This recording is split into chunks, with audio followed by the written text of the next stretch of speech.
નમસ્કાર, આપ જોઈ રહ્યા છો સ્પાર્ક ટુડે ન્યૂઝ। છોટાઉદેપુર જિલ્લાના કવાંટ તાલુકાનું એક અનોખું ગામ ગણાઈ રહ્યું છે। ગામમાં સિગારેટ નથી મળતી, બીડી નથી મળતી, તંબાકુ નથી મળતો। વધુમાં આ ગામના લોકો અંધશ્રદ્ધામાં નથી માનતા અને કુરિવાજો છોડી ખોટા ખર્ચા કરવાથી પણ મુક્ત થયા છે। આ ગામની નોંધ આસપાસના લોકો તો લઈ જ રહ્યા છે, સાથોસાથ આ ગામના લોકોને ખુદ ગુજરાતના મુખ્યમંત્રી પણ બિરદાવતો પત્ર લખ્યો છે। છોટાઉદેપુર જિલ્લો આમ તો આદિવાસી બાહુલ્ય ધરાવતો જિલ્લો છે। આ વિસ્તાર કેટલાય ગામોમાં આજે પણ દારૂની બંધી ધર કરી ગઈ છે। અંધશ્રદ્ધા અને વ્યસનની બદીને લઈ કેટલાયના પરિવારો ઉજળી ગયા પણ છે અને આવું જ એક ગામ કવાંટ તાલુકાનું ભેખાડિયા કે જે ગામના લોકો પણ વર્ષો પહેલા આવી જ સમસ્યાથી પીડાઈ રહ્યા હતા। ગામમાં કેટલાક સમજુ લોકો પણ રહેતા હતા જે ગામની સ્થિતિને લઈ પરેશાન હતા। શું કરવું તેની મથામણમાં હતા। એક દિવસ ગામના લોકોને ભેગા કર્યા અને ગામની પડતી મુશ્કેલીનું નિવારણ ખુદ તેમને જ લાવવું પડશે તેવું ગામની ગ્રામસભામાં નક્કી કરવામાં આવ્યું। ગામના લોકો એક મત પર આવ્યા। ગામના લોકોના મન એક કરવા ગામના સમજુ લોકોનો પ્રયાસ રંગ લાવ્યો। સાથે જ વર્ષો પહેલા ગામના લોકોમાં દારૂના વ્યસનને લઈને જે કમાણી કરી લાવતા હતા તે દારૂ અને નશાકારક સેવનમાં ખર્ચ કરી નાખતા હતા, જેથી તેની અસર પરિવાર પર થતી હતી। વ્યસન મુક્તિ મેળવી લેતા હવે ગામ સમૃદ્ધ બન્યું છે। સાથે જ સંપ ત્યાં જંપ એ ઉક્તિને ગામના લોકોએ સાકાર કરી છે અને ગામના લોકો પણ જો આ ગામનું અનુકરણ કરે તો ગુજરાત જ નહીં પણ આપનો દેશ પણ સંપન્ન બની જાય। છોટાઉદેપુર જિલ્લાનું ભેખડિયા ગામ 100% વ્યસન મુક્ત થયું છે અને માનનીય મુખ્યમંત્રીશ્રીએ પણ આ ગામને શુભેચ્છાઓ પાઠવી છે। વિશેષ કરીને આ ગામમાંથી પ્રેરણા લઈને અન્ય ગામો પણ વ્યસન મુક્ત થાય, વિશેષ કરીને વિકાસશીલ અને વિવિધ કન્સ્ટ્રક્ટિવ પ્રવૃત્તિમાં સામેલ થાય એ માટેની હું શુભકામનાઓ સૌને પાઠવું છું। ભેખડિયા ગામને વિશેષ શુભકામનાઓ પાઠવું છું કે આ ગામે વિશેષ પ્રયત્નો કરીને, સહિયારા પ્રયત્નો કરીને આ સિદ્ધિ મેળવી છે। મારું નામ રાઠવા મિલનભાઈ નવસિંહભાઈ, હું કવાંટ તાલુકા પંચાયત પ્રમુખ। મારું ગામ ભેખડિયા, તાલુકો કવાંટ, જિલ્લો છોટાઉદેપુર। અમારા ગામની અંદર વર્ષો પહેલાં ગામમાં સંગઠન ન હોવાના કારણે અમારા ગામના દરેક વિકાસના કામો હોય કે ગમે તે કામ હોય કે અમારા ગામનું બંધારણ હોય એમાં થવા માટે અશક્ય હતું। પણ અમારા ગામના વડીલો અને જે યુવાન અને ભાઈઓ બહેનો બધા ભેગા મળી અમારા ગામનું સંગઠન કરી અમે અમારા વિકાસના કામો હોય કે દરેક કામમાં કે ગામનો દુઃખ સુખનો પ્રસંગ હોય એમાં ગામનું સંગઠનથી અમે દરેક ભેગા મળી કરીએ અને અમારા ગામમાં સંગઠનના કારણે દરેક વિકાસના કામો હોય એ અમે કરીએ છીએ।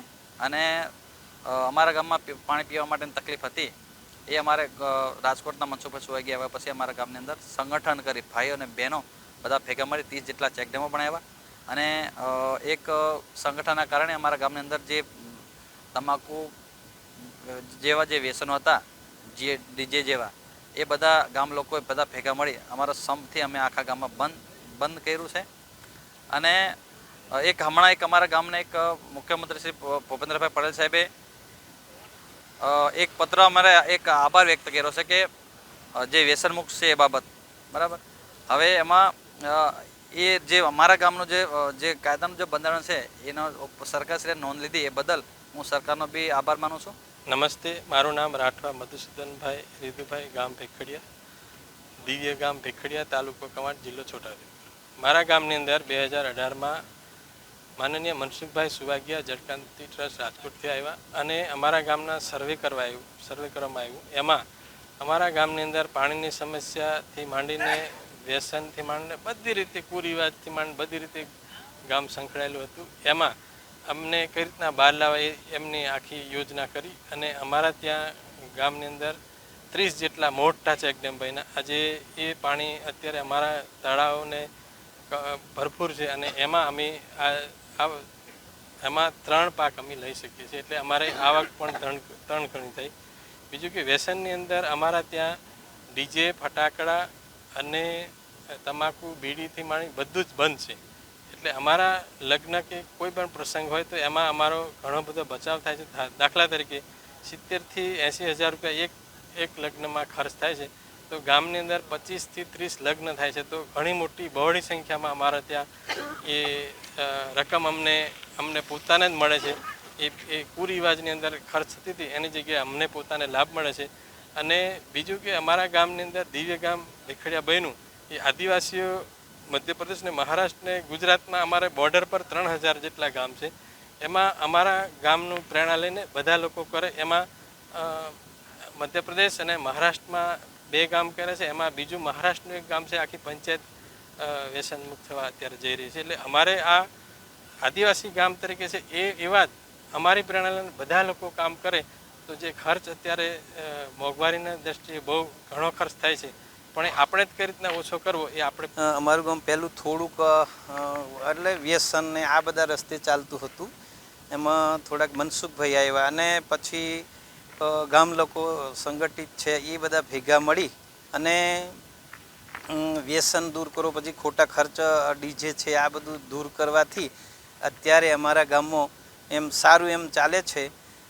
આ જોડે અને પછી ગામ પેલું આખા દેશનું દિવ્ય ગ્રામ જેવું બન્યું અને એ બન્યા પછી રાજ્ય સરકારે અમીને આજના મુખ્યમંત્રી ભૂપેન્દ્ર પટેલે અમને સન્માન કર્યા છે ગામને તથા અમીને બધાને. એટલે એ બદલ અમે